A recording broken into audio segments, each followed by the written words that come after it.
Hi folks. Yeah, the regular viewers might recall a couple of months back I was bemoaning my entirely self-inflicted problem having too many books and not enough shelf space, and I was looking with a jaded eye at some authors that seem to be occupying an awful lot of shelf space that I've not really collected. That's a bit different. You know, Adam Roberts has got an entire shelf to himself, but that's because I've deliberately collected them. Others where I've just kind of picked them up at random when I went through my magpie stage in the early days of this channel.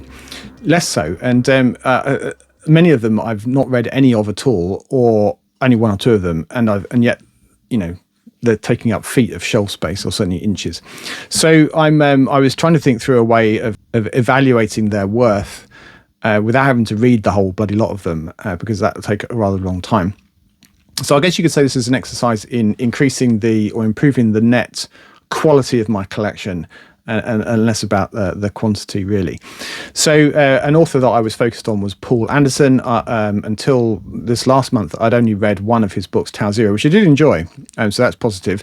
The second book that I read of his is The Avatar. I read that during April, and I thought it was a bit pants, basically very, very mid-table, forgettable, very long-winded, and just a dreadful depiction of an Irish accent, which I thought was just utterly mangled. Which apparently is a bit of a repeat foible of his. It's not the only book or story where he does that, it seems. So what I decided to do, now that I've got two data points, one Tau Zero that I really enjoyed, and another The Avatar, which is definitely a candidate for disposal. What I did was take a look at Goodreads, which I know isn't 100% reliable, but it's kind of a relative thing here, I think. And I looked at the Goodreads rating for Tau Zero, which is 3.83, and I looked at the Goodreads rating for The Avatar, which is, let me see, 3.45.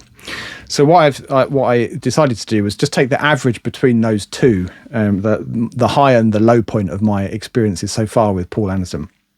And the average between them is 3.64. So I just decided that anything that was 3.64 or above was an automatic keep. And I'll just trust the hive mind of Goodreads and find out for myself when I eventually get around to reading them. And so those are, let's take a quick look at them in actually in the order that they are rated on decreasing order of rating. So the top rated Poul Anderson book that I've actually got that I own is Trader to the Stars, which has got 3.91. It's actually a better rating than Tau Zero. It's cool. And then we've got Tau Zero, which I would definitely keep, is a hard science fiction classic, and that's 3.83, as I said. And then after that, which a number of several people have said this is a good one, you should probably keep it, is the Boat of a Million Years, which is a sort of long story of immortality rather than a generation ship. I kind of assumed it was a generation ship story, but I don't think it is. That got 3.82, so about the same as the rating for the other one, Tau Zero. So I shall happily keep that. And then we've got Agent of the Terran Empire, which is apparently the best of the Agent Flandry books, of which there are many. That got 3.71. And then we got the People of the Wind, 3.7, which has got crazy kind of bat people on the front. Then we got There Will Be Time, 3.66. And then we've got an old Panther science fiction edition of the Trouble Twisters, which has got a dinosaur type thing carrying a fella shooting a laser gun. Can't go wrong, right? And that had 3.64. So this was just on the on my kind of cut-off point in the great golf tournament that is my culling of Poul Anderson. So those guys made the cut-off. And then there's a group of books between that midpoint and the Avatar, which I've considered to be maybes. So they're not automatic ditches. So what I've done is kind of have a look at the blurb, have a look at some of the reviews on Goodreads, just to get some sense of whether it's likely to be something that I'm going to enjoy or not. So the maybes start with, and again in decreasing order of rating, with the Rebel Worlds, which does at least have a nice cover. So I've decided I'm going to keep this one. It's at least one reviewer said that they thought this was one of the best Flandry stories. It's a quick read. I would have thought that's not much more than 120 pages, is it? 140 pages. Just, fun kind of planetary romance / space opera type action. So of the maybes, I'm going to keep this one. Then we got War of the Wingmen with a rating of 3.61, and I might have kept this mainly because of the cool cover, but somebody that I chat to on Blue Sky from time to time said that something along the lines of, I could staple this to a frisbee and throw it as hard as I could over the nearest rainbow. It was that bad. So that's not a compelling testimonial. So I think I'm going to let that one go as well. Then we've got Orion Shall Rise, which is a pretty chunky book. Must be over 300 pages. Let's see. Yeah, actually more like 470 pages. And the kind of the death knell for this one for me is that more than one person said it was very long-winded. Having just read The Avatar, which suffered from exactly that, it was long-winded, overlong, and that was only 400 pages, and this is an extra 70 on top of that. I'm not up for another long-winded kind of waffly book that doesn't really go anywhere. So I don't know if that has merits beyond that, but at the moment it's in my no pile. If you've read it and you think it's the best thing since sliced bread, then convince me, but for now it's for the chop. Then we've got The Enemy Stars, and this one I've decided to keep just on the basis, again, reading a few of the reviews and the blurb on the back. Whilst there were a few people that were negative about it, generally speaking, it was quite good. It's again a quick tale, under 200 pages, I would have thought. Yeah, 140 again, and it's a sort of generation ship sort of story. Only this generation ship is going to plodding along to the stars, but when it gets there, it's carrying a matter transmitter, so it's got the promise of faster than light or light speed travel when it gets there, and the people on the ship can use that in the interim to kind of pop home for a bit. So it's an unusual kind of generation ship story. So I'm not exactly sure what the mechanics of that are and how it actually works from a logistical point of view, but I guess I'll find out at some point. Then we've got The Star Fox, which, based solely on the cover alone, I might be inclined to keep, despite the fact that what I've written here is that it's very pulpy and full of quite pompous and over-the-top language, and with lots of unpronounceable names to add to the fun, I think. So the content of it doesn't particularly appeal, I must say, but the cover, that's quite something, isn't it? It's like a sort of space pustule or something. And it's quite an old Panther edition, 5 bob from must be the mid-60s, or I thought, 68. For the cover alone, I'm a little bit sad to let that one go, but no room in my life for shit books. Then we got Merkheim. Apparently this is the end of a long series. It's not. It's the Paleotechnics, Terran Empire, blah blah blah. I can't remember what the series is called. So again, it does have quite a cool cover, and it's in really nice condition, but that doesn't justify its position on my shelves. And there's certainly no point in me keeping a book that's the end of a long series, and not a particularly satisfying end, according to one or two of the reviewers. So, there's just no point in me having it. Can you see how brave I'm being?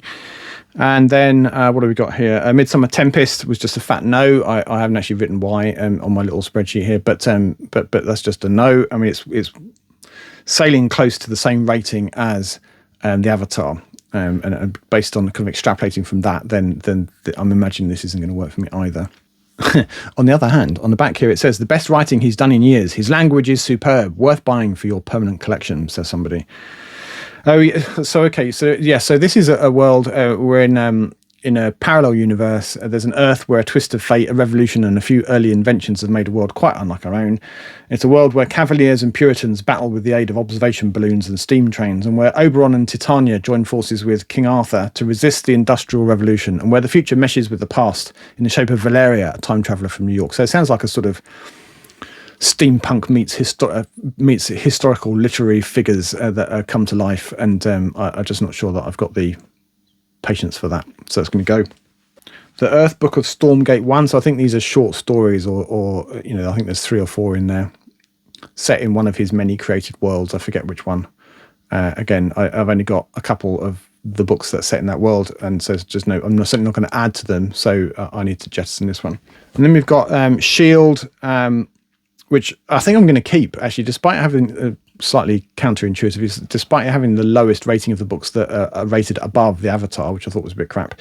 This one is set on Earth, and it's a bit more kind of political. It's a bit shades of Heinlein and Philip K. Dick, according to a few of the reviewers.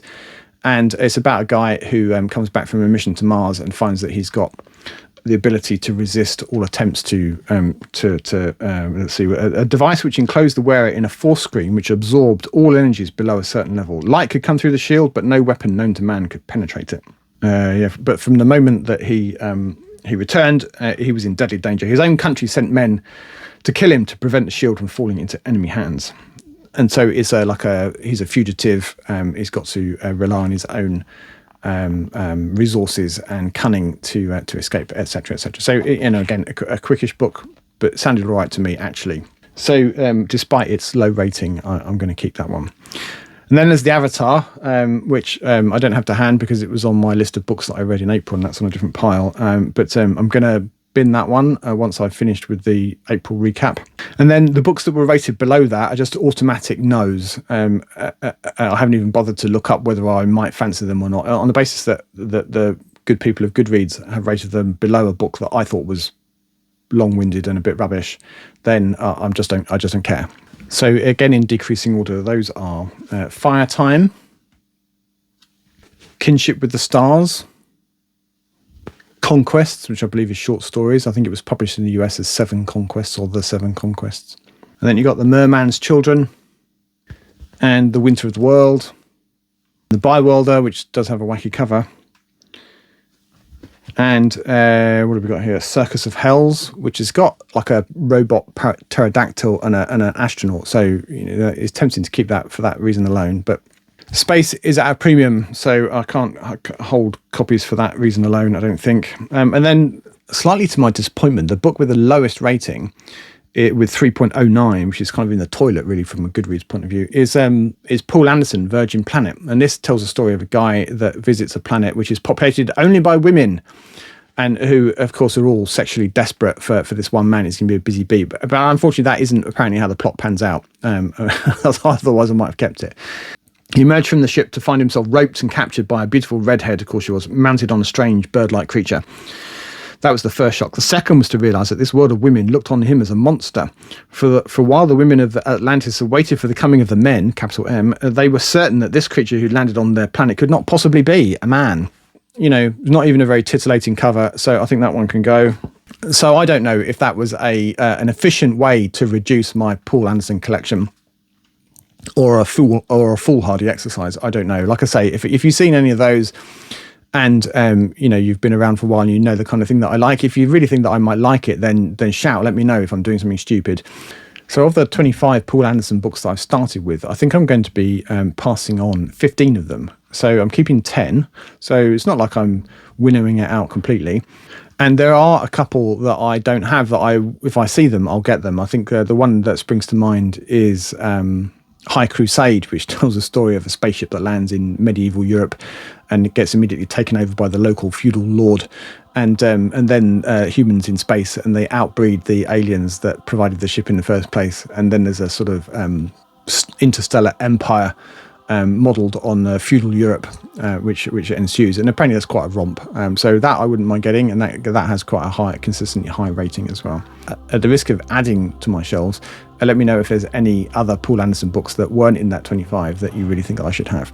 As always, thanks for watching, and until next time, goodbye for now.